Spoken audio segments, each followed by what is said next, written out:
Welcome back to Health Professional Radio. I'm your host, Neil Howard. So glad that you could return for another segment. Going to be speaking with Dr. Mike, clinical psychologist. He's joining us here to talk about the podcast that he's hosting called Going There. It's presented by Sound Mind Live and Consequences of Sound. Welcome to Health Professional Radio, Dr. Mike. Thanks for having me. You're hosting a podcast. Let's talk about that in just a second. Give our listeners a little bit of your background as a clinical psychologist and a little bit about yourself. Yeah, sure. I'm a clinical psychologist and also a life coach. I've been practicing as a psychologist for about 20 years.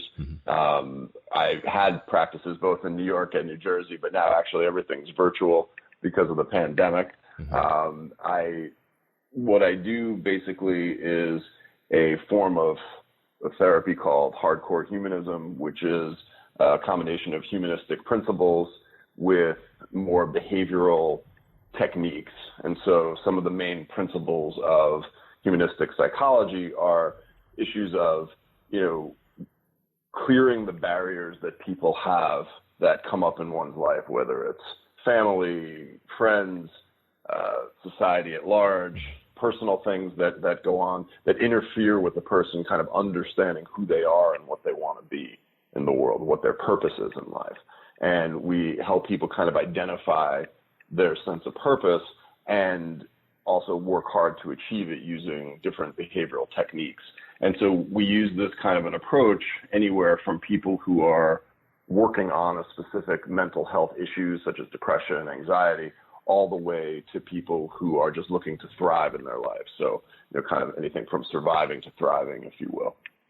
If I'm understanding correctly, we're walking around and we're doing things and we have these, I guess, identities that people see us as, but many of us really don't know who we are, what our purpose is, and we're basically going through the motions.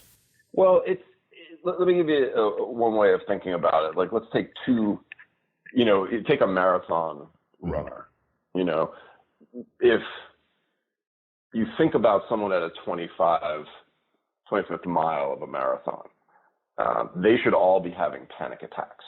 They're sweating, they're dizzy, they can't breathe, they may be dehydrated, there's tons of people around, their heart's racing, and yet somehow at the 25th mile, and then, when they finish, they'll talk about that as one of the most exhilarating times in their life, right? So how does that happen when the average person, if they had all of those symptoms, would potentially have some kind of panic or anxiety attack? And the reason is twofold. One is that these are people who decided a long time ago that running the marathon was something that was consistent with their sense of purpose in life, with their sense of who they want to be. And what they also have decided is that in that context, all of these experiences are not necessarily seen as negatives, but as part of the process. They've absorbed the negative feelings as part of the positive process, if you will. So in other words, being dizzy at that 25th mile, breathing heavy, it's like, yes, this is the sign that I'm where I'm supposed to be. Whereas for a lot of people in their lives, that's not where they had decided they were supposed to be. If they're breathing heavy, that doesn't make sense to them. And so, that's part of their purpose. And the other thing that's happening is that they're fully exerted. In a fight or flight sense, your body doesn't need to alarm you. You're already running as fast as you can. Yeah. So to me, those are, for the way that I think about personal life and mental health issues, those are two of the key things that I try to work on with people, which is, give them a sense of purpose so that they can understand the difficulties that they're facing, that are natural difficulties, that are in many cases signs that they are succeeding, and experience those as, for lack of a better saying, a positive or purposeful things rather than more negative things. It's still stressful, but it's a different kind of stress. And I think that, a lot of times there are a variety of societal factors that interfere with people feeling like that they can do that. And, mental illness, which is what we talk about on the Going There podcast, that's one of the main things. And the stigma of mental illness is something that a lot of times will interfere with people kind of understanding who they are, what their purpose is in life, and how to achieve it. The Going There podcast, you said you talk about these issues on that podcast. Are these issues for anyone who tunes into the podcast, or is it geared toward a certain segment of the population?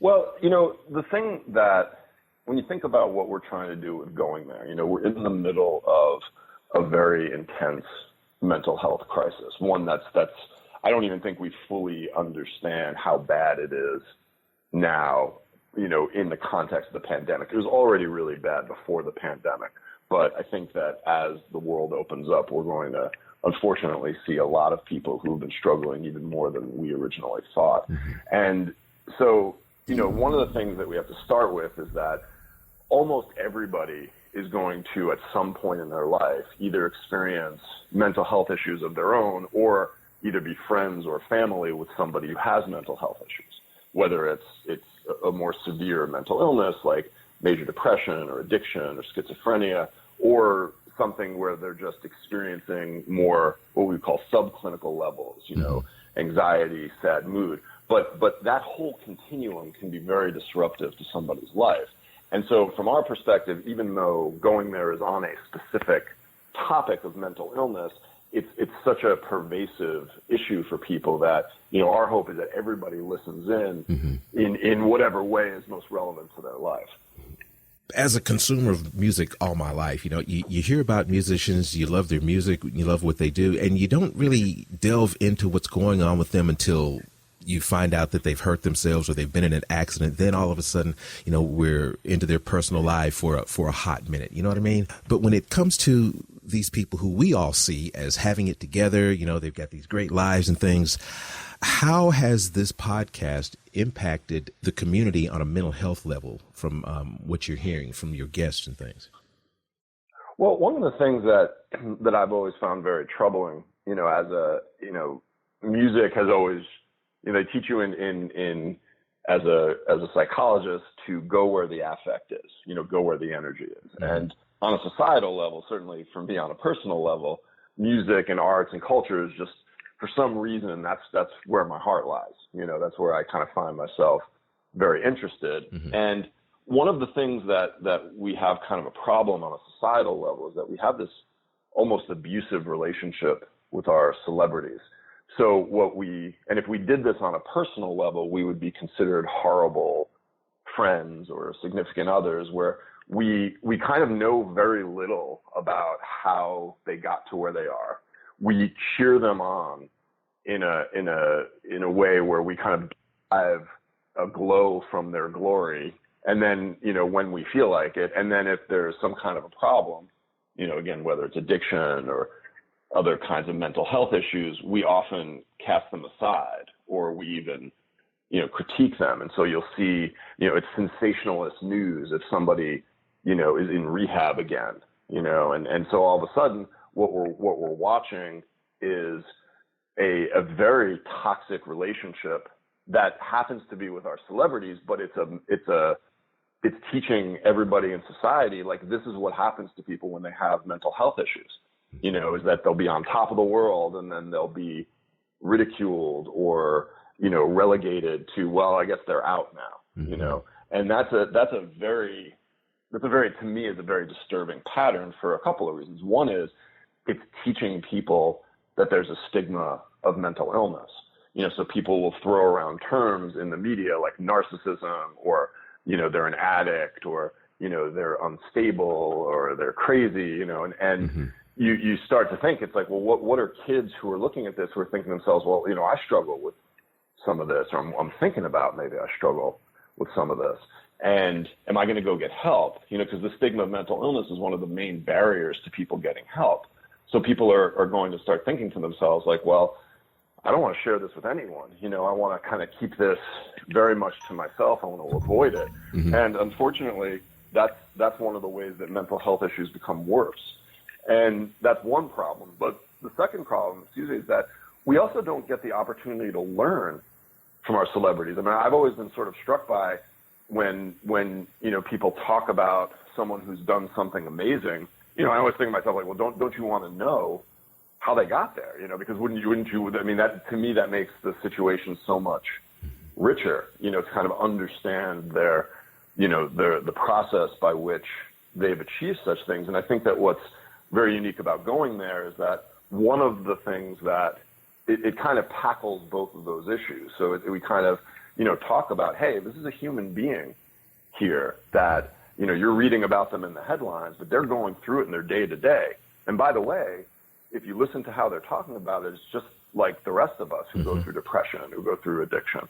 But then also I think we gain a lot in terms of listening to how these different musicians cope. And the thing we were talking about before, like living a purpose-driven life, is one of the ways that a lot of people cope, whether it's their music or exercise or connections with families, is that's one of the ways, not the only way. There's therapy, there's medication, et cetera. But I think it really gives people a wide range of the tools that they would need, de-stigmatizing mental illness, and also potentially kind of, learning about different disorders, and then some coping strategies, hopefully, that you can apply to your own life or the people in your life. Well, Mike, I want to comment on how you said, if we do the things that we do with our celebrities, as far as probing, judging, stigmatizing their mental health issues, it seems to be okay. But if we do it with our loved ones and our close friends, we would be looked at as bad. So it seems like it's like an outlet for us to be able to do to them what we don't think that we can do to the people that are in our real lives. We can do it with them because sometimes I guess we think they're not real people. They don't have real problems like the rest of us, but that couldn't be farther from the truth. Well, unfortunately, what you're describing is the best case scenario. In the worst case scenario, and in some ways that wouldn't be good. Obviously, it's not good for the musician or their family or anything like that. But in that case, it's okay. So you're not doing these things in your life, and you've got this kind of outlet. It's almost in that case like you're getting into a boxing ring instead of getting into aggressive situations on the street. Mm-hmm. But the worst case scenario, the one that I fear, is what happens is that we're actually training people to do that with the people in their lives.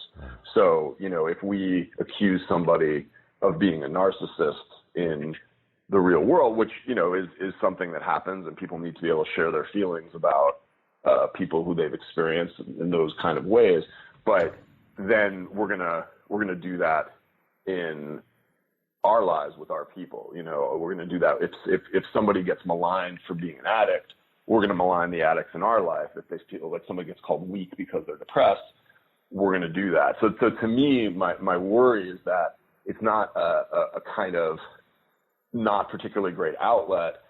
It's a training ground for how to have a stigma against people with mental illness. And so, our hope is that we're pushing back against that. And I do think that the culture is moving away from that. But so I think if you look 20, 30 years ago, we would never have the conversations we're having now about mental health. And so that I'm very happy to see, but I still think we have a long way to go, because there's just going to be, there's going to be kids or adults out there who are sitting there in kind of in the darkness and sort of thinking to themselves, like, I don't want anyone to know. And that's unfortunately, that first step of getting help is so critical to changing your life from a mental health perspective.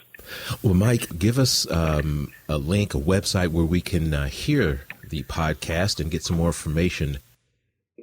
Check out consequenceofsound.net/going-there.